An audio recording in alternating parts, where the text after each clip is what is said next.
il me semble que tous nos problèmes viennent du fait que nous sommes impuissants à les régler. Nous sommes impuissants à régler nos problèmes. Nous n'avons pas de puissance politique.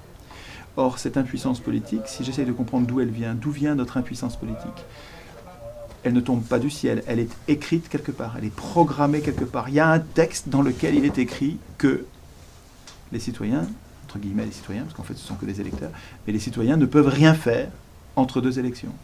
Ce texte, c'est la Constitution. Est-ce que les gens qui écrivent la Constitution partout dans le monde ne sont pas des gens qui ont un intérêt personnel puissant à ne pas écrire une démocratie? Et je crois que c'est le cas. C'est-à-dire que nous les autres, nous laissons partout dans le monde, par paresse, par complexe d'infériorité,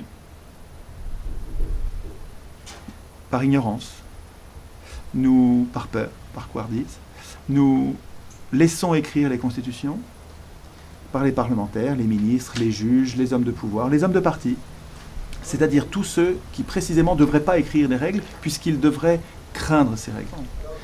Une constitution, c'est un outil majeur, et les banquiers le savent, ils écrivent eux la constitution, ils sont moins bêtes que nous. Eux, ils ont compris que ça se joue là, que toutes les administrations obéissent à la Constitution, que la police obéit aux Constitutions, que l'armée obéit à la Constitution, toutes les administrations, les huissiers, tous ces gens-là obéissent à la Constitution.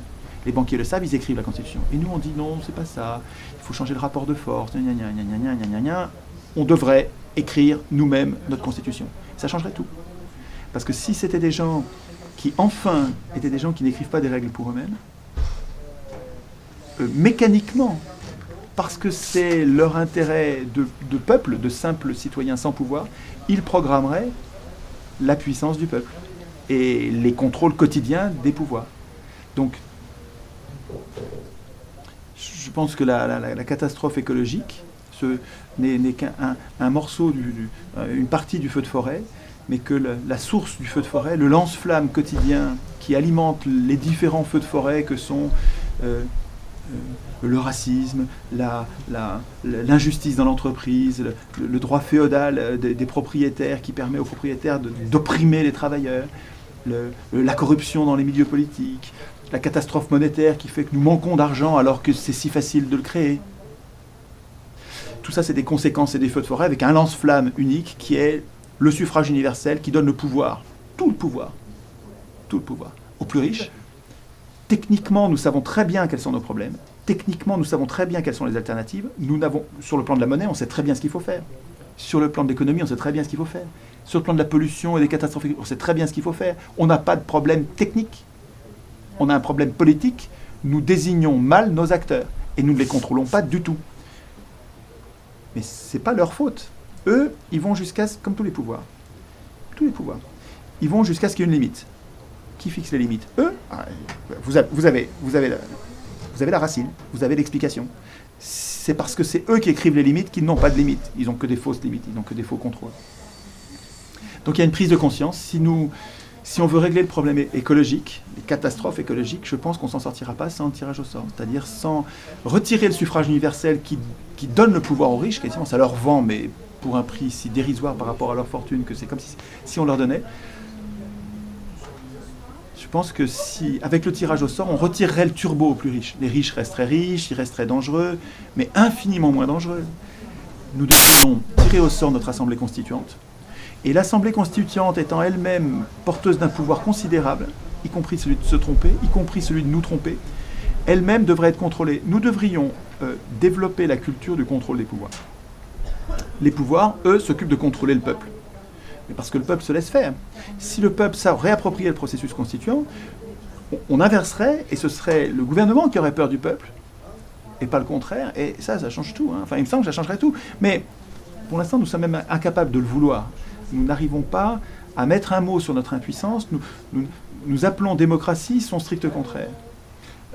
Tant que nous ne remettons pas les mots à l'endroit, on n'arrivera pas même à vouloir ce qui nous manque. Si on comprend ce qu'est une vraie démocratie, c'est-à-dire le pouvoir du peuple qui vote lui-même ses lois directement et qui désigne ses représentants par tirage au sort pour les affaiblir. Pas pour voter les lois, ce n'est pas les tirés au sort qui votent les lois. Les tirés au sort, ils font la police. Les tirés au sort, ils sont magistrats. Les tirés au sort, ils préparent les lois parce que les citoyens sont trop nombreux pour préparer les lois. Mais pour voter les lois, c'est les citoyens. Ça, la démocratie.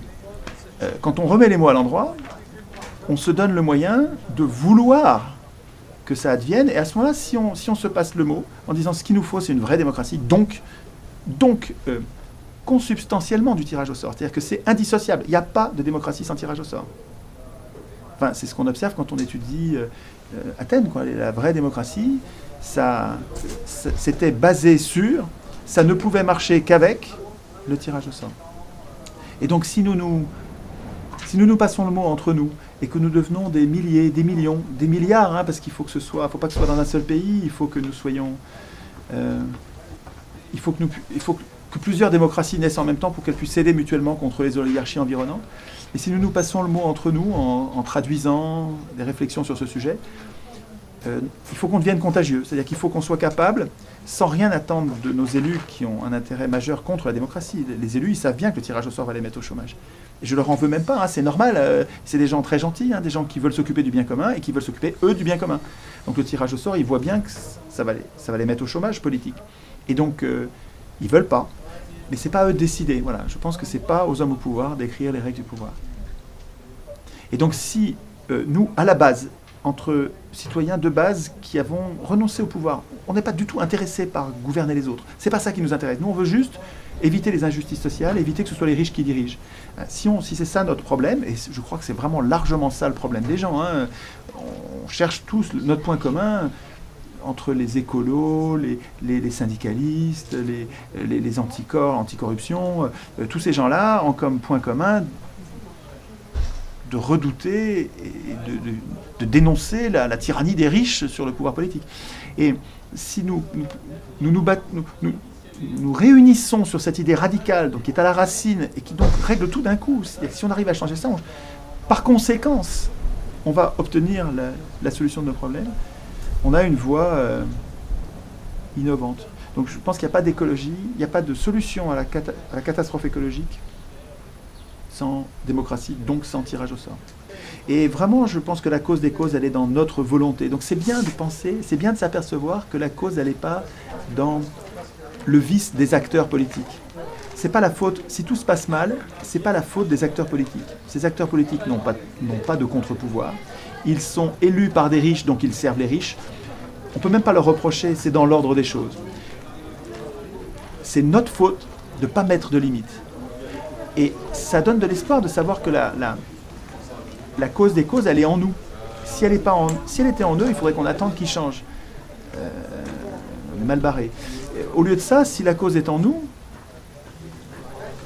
il suffit de nous parler entre nous et de changer en nous-mêmes, en disant maintenant notre vouloir s'est transformé. Nous voulons un processus constituant désintéressé et sous contrôle.